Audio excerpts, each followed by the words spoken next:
Assalamualaikum warahmatullahi wabarakatuh. Alhamdulillahirabbil alamin wa bihi nasta'inu ala umuri dunya waddin. Wassalatu wassalamu ala asyrafil anbiya'i wal mursalin sayyidina wa maulana Muhammadin wa ala alihi wa sahbihi ajma'in, amma ba'd.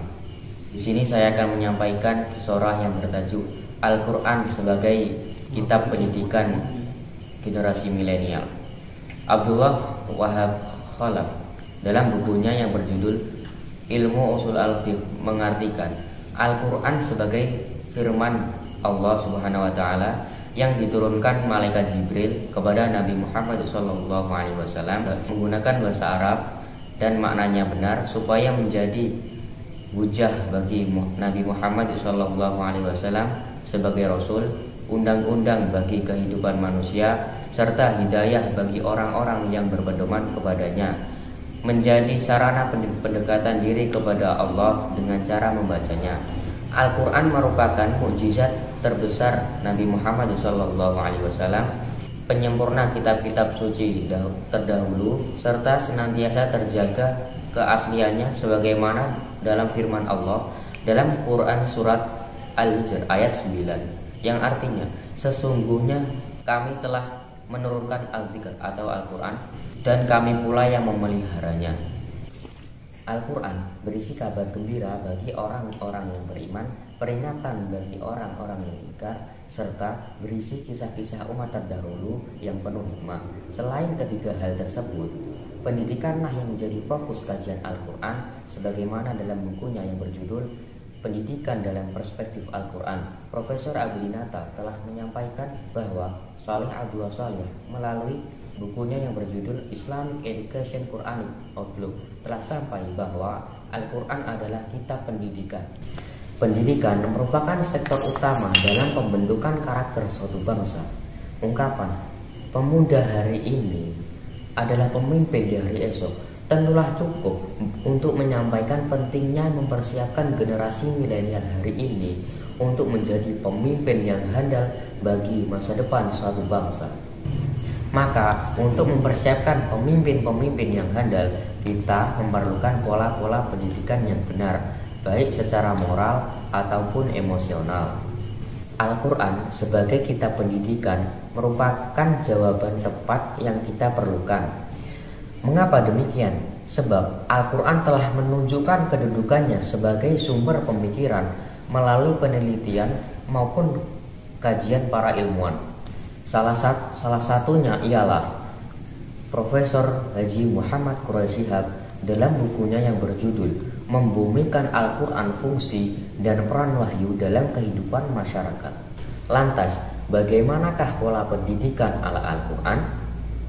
Terdapat 3 metode belajar ala Al-Quran, yaitu yang pertama, dengan cara meniru. Di era yang semakin global ini, tentulah generasi milenial sering menghadapi perbedaan perilaku, pola hidup, serta pola pikir dari berbagai sumber dan lingkungan, baik di dalam maupun di luar negeri. Maka kebijakan dalam menirukan sesuatu pun merupakan metode belajar yang penting. Dalam Quran surat Al-Maidah ayat 31 telah menunjukkan bahwa meniru merupakan metode belajar yang efektif. Dijelaskan bahwa Qabil meniru burung gagak untuk memakamkan saudaranya yang bernama Habil. Maka figur idola menjadi hal penting pula dalam hal ini. Dan sebaik-baiknya idola yang ditiru adalah Nabi Muhammad SAW serta ulama yang notabene adalah warisan Nabi. Yang kedua adalah dengan pengalaman praktis. Al-Quran senantiasa mendorong manusia untuk melakukan sebuah eksperimen dan menunjukkan riset. Hal ini terbukti dengan kebenaran isi Al-Quran yang ditunjukkan melalui penelitian para ilmuwan. Sebagai generasi milenial, kita pun dituntut untuk mampu melakukan riset di era yang serba digital ini. Maka berpedoman pada Al-Quran, kita akan mampu menemukan penelitian dan pengalaman. Sebagaimana dalam Quran surat An-Nuh ayat 25 yang artinya Allah memerintahkan Nabi Nuh membuat sebuah kapal yang dapat menyelamatkannya dan orang-orang beriman. dan pengalaman ini menjadi inspirasi dalam penemuan serta pembuatan kapal-kapal layar. Dewan juri yang saya hormati, metode belajar ala Al-Quran yang ketiga ialah dengan berpikir, A'udzubillahi minasyaitonirrajim, Bismillahirrahmanirrahim. Kadzalika yubayyinullahu lakumul ayati la'allakum tatafakkarun. Quran surat Al-Baqarah ayat 219, yang artinya, demikianlah Allah menjelaskan bagimu ayat-ayat agar kamu memikirkannya. Dari ayat ini kita dapat mengambil hikmah bahwa manusia senantiasa untuk berpikir menggunakan akal sehatnya. Maka generasi milenial saat ini perlu dan harus mampu berpikir kritis dan mempelajari tanda-tanda kebesaran Allah. Dengan cara berpikir, maka akan muncul sebuah inovasi yang mampu menjadi langkah awal sebuah peradaban.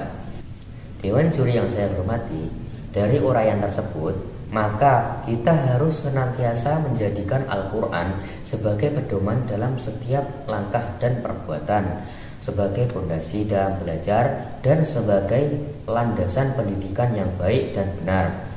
Semoga kita semua dapat menerapkan pendidikan ala Al-Quran sehingga kita mendapat kebaikan darinya dan mampu mempelajari serta mengerjakannya. Amin. Sekian sesorah yang dapat saya sampaikan, kurang lebihnya mohon dimaafkan. Saya akhiri, wabillahi taufiq wal hidayah, wassalamualaikum warahmatullahi wabarakatuh.